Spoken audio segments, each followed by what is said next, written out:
In today's video, I'm going to teach you how to link directly to a specific tab in Google Sheets.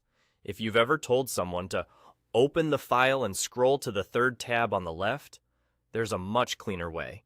You can share a single link that opens the spreadsheet straight to the exact tab you want, saving everyone time and confusion. Here's the simple idea behind this. Look at the address bar at the top of your browser when a Google Sheet is open.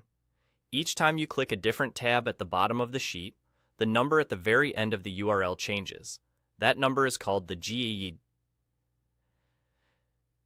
short for Global Identifier, and it uniquely identifies each tab within the file. Think of it as a tab's fingerprint. To share a specific tab, first click the tab you want people to land on so it's active. Then move your cursor up to the address bar, select the entire URL, and copy it. Don't just grab part of it, copy the full link exactly as it appears, including everything after the word edit, especially the part that says #GID followed by a number. Paste that link into your message or document.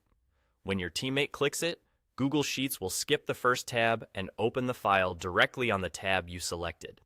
If you ever notice that a shared link is dropping people on the wrong sheet, it's usually because the GID at the end was removed or changed. So keep that intact.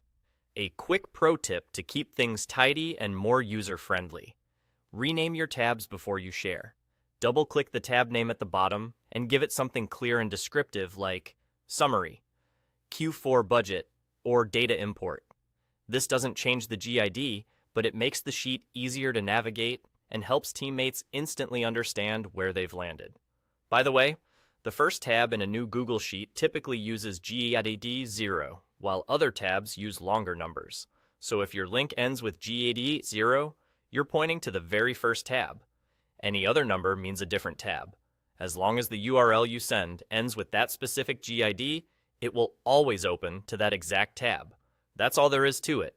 Click the tab you want, copy the full URL with the GID, and share that link. No more hunting for data. If this tip saved you a headache, hit that follow button for more Google Sheets hacks.